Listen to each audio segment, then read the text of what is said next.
It all begins with a connection, because business is built on relationships, one connection at a time. We're living in this virtual world where we have never been so connected to everybody, and yet we've never been so disconnected. And it doesn't matter how global, virtual, or specialized we become in our technology. I really believe that the one thing that has not changed is that your success Is in direct proportion to your ability to connect. People still buy from people they know, like, and trust. People still want to work with and for people they know, like, and trust. We are all in sales and marketing. Our people skills are no longer just a nice thing to have. They really have become your greatest competitive advantage. I know that you guys get connection, but today, I want to remind you of some ways that we can all up our game as leaders. And you're all leaders in this room, because leadership has nothing to do with your job title and everything to do with your state of mind.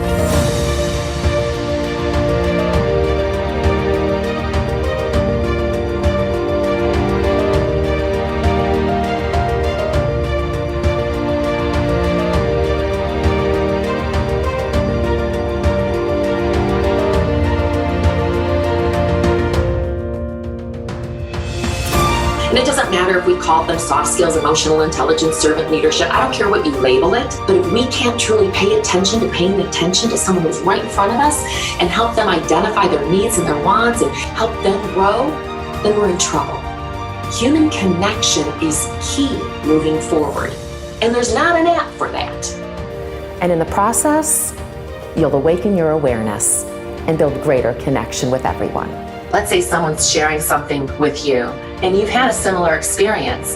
It's not uncommon for you to then say, oh my goodness, yes, I know how you feel. But when you do that, even though you think you're being empathetic, a better way to say that is, wow, I can't even imagine how you feel. Tell me more. I believe it's you management, right? Because it's up to us to make these choices in order to stress less, connect more, laugh more, create more of a life that we want. It's okay to not be okay, but it's not okay to not ask for help when those moments arrive.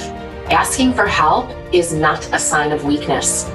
It is the healthiest way to stay strong. I have hired hundreds of speakers, and I will say Colette Carlson is at the top. She always over-delivers. She customizes it for every single audience, and I have never seen anyone perform, connect, inspire, direct, and guide the audience the way she does. If you want to have confidence in who you hire to have on your stage, do not hesitate to hire Colette Carlson. And then the marketplace continues to get much more competitive and crowded, which means that all of us are vying for the attention spans of individuals in a world where attention spans are not even existing anymore. In fact, how many of you have stopped listening to me already? Now, do any of you have a truth teller in your life? Somebody who holds up the mirror to you and helps you realize what a whack job you really are? Which was easier? No, the second way. You know why? Because you were in alignment. You were in alignment. Your thoughts, words, and actions were one and the same. You were walking your talk. And when we walk our talk, we build trust with those that we lead. And when there's more trust in our bodies, it actually comes out in the form of a chemical called oxytocin. I always have to be careful not to say Oxycontin. Oxytocin. When oxytocin is in your system, that's a bonding chemical, and so teams actually are more connected and collaborative. I've hired Colette to come in for several different events, and what has me bring her back again and again is her props kit. It is hilarious, so it always shocks the audience and gets them excited, and it gets their buy-in because not only is it funny, but she works with me to research the event, research the audience that I'm bringing her in to speak to. It pulls them in while she's speaking, but also they hear her say these things that they're shocked to see, hey, here's a speaker that actually gets us. And more importantly is, well after the event is over, we see the impact of her message. And now it's time to get on that Zoom call. That's right, get on that Zoom call. And everybody has Zoom fatigue. You're getting a phone call already. Oh, good news, it's a client. Oh, a client you worked with before that you wowed. Well, they want to be wowed again. You've got to come up with another wow. but guess what? The budget is a whoa. You fire up your computer, but guess what? You're locked out because it's password changing day. You're very positive. You're like, come on, team, we can hit our numbers. Yes, I believe in you. But inside, you're like, get it done. So I ask you, do you recognize this person? Do you recognize this person? Do you recognize this person? So, question, how many of you think that your careers are going to demand a little less of you moving forward? So is it safe to say that there's some obstacles that are getting in the way of us communicating and connecting with one another, even when we know that we need to do it? But connected leaders, they ask questions. They listen to learn. Because once you think you know, you stop listening. There's a big difference between speaking your truth and speaking your mind. All right? When you speak your mind, it's about being right. When you speak your truth, it's about getting it right.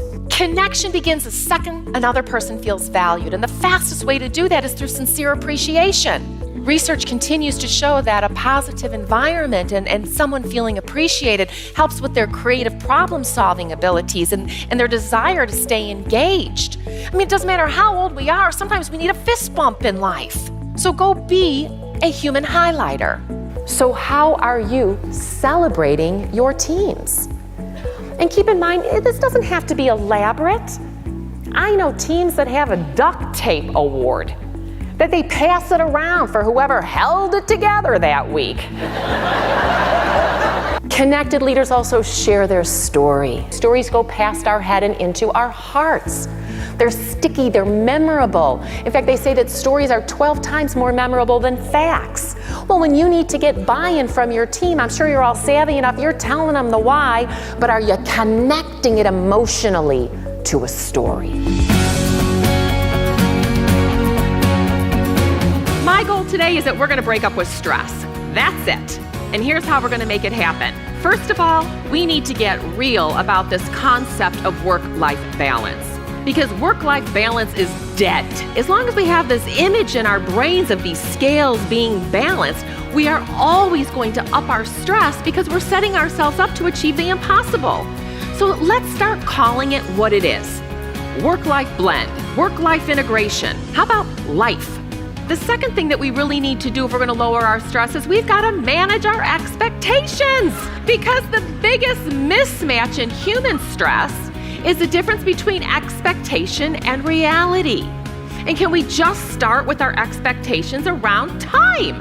I mean, too many of us have this warped sense of how much we can really accomplish in a day. You know, the truth is, it doesn't matter how much we delegate, organize, prioritize, simplify, because we're never going to have enough time to get it all done, whatever it is for you, as long as you're growing your minds, growing your families, growing your relationships, growing your careers. We stress the most when we feel that we don't have the time, the energy, the resources, the creativity, or the skills to do what's in front of us. Sometimes when we are feeling the most out of control, we just need to stop, take a breath, and be mindful. So let me give you some really practical ways to reset your mindset so that when you find yourself spinning, you can catch yourself and take back control by letting it go through a reset. Because if the answer is in your control, here's what I want you to do. I want you to take control. What we want to do is we want to minimize the gap between the moment that we start to feel some stress and the action that we take. It's all about the power of connection. Thank you so much for letting me play with you. Thank you for your time and energy all morning long. Thank you.